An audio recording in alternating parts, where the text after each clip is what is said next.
ಜನವರಿ 14, 1994 ಡಾ. ಬಾಬಾ ಸಾಹೇಬ್ ಅಂಬೇಡ್ಕರ್ ಮರಾಠವಾಡ ವಿಶ್ವವಿದ್ಯಾಲಯದ ನಮಂತರ ದಿನ. ಹೆಸರನ್ನು ಬದಲಾಯಿಸಲು ಕಾರಣವಾದ ಚಳುವಳಿಯನ್ನು ನಮಂತರ್ ಚಳುವಳಿ ಎಂದು ಕರೆಯಲಾಯಿತು. ಇದನ್ನು ದಲಿತ ಪ್ಯಾಂಥರ್ ನಾಯಕರು 1978 ರ ಸುಮಾರಿಗೆ ಪ್ರಾರಂಭಿಸಿದರು. ಮರಾಠವಾಡ ವಿಶ್ವವಿದ್ಯಾನಿಲಯದ ಹೆಸರನ್ನು ಅಂಬೇಡ್ಕರ್ ಹೆಸರಿಗೆ ಬದಲಾಯಿಸಬೇಕೆಂದು ಸುದೀರ್ಘ ಹೋರಾಟ ನಡೆಯುತ್ತಿದೆ. ಇದರಲ್ಲಿ ಹೆಚ್ಚಿನ ಸಂಖ್ಯೆಯ ದಲಿತರು ನರಳಿದರು. ಅನೇಕ ದಲಿತ ಮಹಿಳೆಯರು ಮೇಲ್ಜಾತಿಯ ಜನರಿಂದ, ಶಿವಸೇನೆ, ಆರ್ಎಸ್ಎಸ್ನವರು ಹಿಂಸಿಸಲ್ಪಟ್ಟರು. ಅವರು ವಿಶ್ವವಿದ್ಯಾಲಯದ ಈ ಮರುನಾಮಕರಣವನ್ನು ವಿರೋಧಿಸುತ್ತಿದ್ದರು. ಇಂದು ಡಾ. ಬಾಬಾ ಸಾಹೇಬ್ ಅಂಬೇಡ್ಕರ್ ಮರಾಠವಾಡ ವಿಶ್ವವಿದ್ಯಾಲಯದ 28ನೇ ವಿಸ್ತರಣಾ ದಿನ. ಹೆಸರು ವಿಸ್ತರಣಾ ದಿನದ ಮುನ್ನಾ ದಿನದಂದು ವಿಶ್ವವಿದ್ಯಾನಿಲಯದ ಪ್ರವೇಶ ದ್ವಾರವನ್ನು ವಿದ್ಯುತ್ ದೀಪಗಳಿಂದ ಅಲಂಕರಿಸಲಾಗಿತ್ತು. ಇದೇ ವೇಳೆ ಅಂಬೇಡ್ಕರ್ ಆಂದೋಲನದ ವಿವಿಧ ಸಂಘಟನೆಗಳ ಪದಾಧಿಕಾರಿಗಳು ನಾಮವಿಸ್ತಾರ ದಿನದ ಶುಭಾಶಯ ಕೋರಿ ಬ್ಯಾನರ್ ಹಾಕಿದ್ದಾರೆ. ಡಾ. ಬಾಬಾ ಸಾಹೇಬ್ ಅಂಬೇಡ್ಕರ್ ಮರಾಠವಾಡ ವಿಶ್ವವಿದ್ಯಾನಿಲಯಕ್ಕೆ ನಾಮಕರಣದ ಸಂದರ್ಭದಲ್ಲಿ ಪ್ರತಿ ವರ್ಷ ಭೀಮಸಾಗರ ವಿಶ್ವವಿದ್ಯಾಲಯದ ಗೇಟ್ನಲ್ಲಿ ಜಮಾಯಿಸಿ ಬಾಬಾ ಸಾಹೇಬ್ ಅಂಬೇಡ್ಕರ್ ಅವರ ಪ್ರತಿಮೆಗೆ ನಮನ ಸಲ್ಲಿಸಲಾಗುತ್ತದೆ. ವಿಶೇಷವಾಗಿ ಡಾ. ಔರಂಗಾಬಾದ್ನ ಮರಾಠವಾಡ ವಿಶ್ವವಿದ್ಯಾಲಯಕ್ಕೆ ಬಾಬಾ ಸಾಹೇಬ್ ಅಂಬೇಡ್ಕರ್ ಅವರ ಹೆಸರನ್ನು ಇಡಲು ಸುಮಾರು 17 ವರ್ಷಗಳ ಹೋರಾಟವನ್ನು ತೆಗೆದುಕೊಂಡಿತು. ನಂತರ 1994ರಲ್ಲಿ ಡಾ.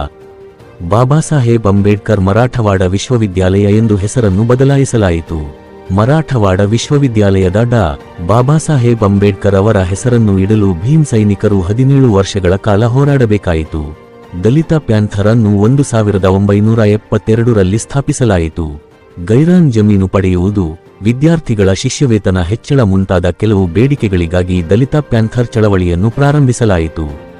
ಅದರೊಂದಿಗೆ ಔರಂಗಾಬಾದ್ನ ಮರಾಠವಾಡ ವಿಶ್ವವಿದ್ಯಾಲಯದ ಡಾ. ಬಾಬಾ ಸಾಹೇಬ ಅಂಬೇಡ್ಕರರ ಹೆಸರನ್ನು ಇಡಬೇಕೆಂಬ ಆಗ್ರಹಕ್ಕೆ ವೇಗ ಸಿಕ್ಕಿತು. 1974ರ ಮರಾಠವಾಡ ಅಭಿವೃದ್ಧಿ ಚಳವಳಿಯಲ್ಲಿ ಹೆಸರು ಬದಲಾವಣೆಗೆ ಬೇಡಿಕೆ ಇತ್ತು.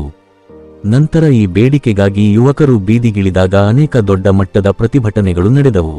ಅವರಲ್ಲಿ ಹಲವರು ಪ್ರಾಣ ತ್ಯಾಗ ಮಾಡಿದರು. ಜುಲೈ 27, 1978ರಂದು ಡಾ. ಬಾಬಾ ಸಾಹೇಬ್ ಅಂಬೇಡ್ಕರ್ ಮರಾಠವಾಡ ವಿಶ್ವವಿದ್ಯಾಲಯವನ್ನು ಘೋಷಿಸಲಾಯಿತು. ಆದರೆ ದಲಿತ ಪ್ಯಾಂಥರ್ ನಾಯಕ ಪ್ರೊ. ಈ ಹೆಸರು ವಿಸ್ತರಣೆಗೆ ಅರುಣ್ ಕಾಂಬ್ಳೆ ವಿರೋಧ ವ್ಯಕ್ತಪಡಿಸಿದ್ದರು.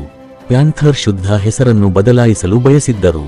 ಹೆಸರು ಬದಲಾವಣೆಯ ವಿರುದ್ಧ ದಂಗೆಗಳು ರಾತ್ರೋರಾತ್ರಿ ಪ್ರಾರಂಭವಾದವು. 1.5 ವರ್ಷಗಳ ಕಾಲ ಮರಾಠವಾಡ ಹೊಗೆಯಾಡುತ್ತಿತ್ತು. ಅಂತಿಮವಾಗಿ ಜನವರಿ 14, 1994ರಂದು ವಿಶ್ವವಿದ್ಯಾನಿಲಯವನ್ನು ವಿಭಜಿಸಲಾಯಿತು.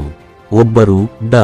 ಬಾಬಾ ಸಾಹೇಬ್ ಅಂಬೇಡ್ಕರ್ ಮರಾಠವಾಡ ವಿಶ್ವವಿದ್ಯಾಲಯ, ಔರಂಗಾಬಾದ್ ಮತ್ತು ಇನ್ನೊಂದಕ್ಕೆ ಸ್ವಾಮಿ ರಮಾನಂದ ತೀರ್ಥ ಮರಾಠವಾಡ ವಿಶ್ವವಿದ್ಯಾಲಯ, ನಾಂದೇಡ್ ಎಂದು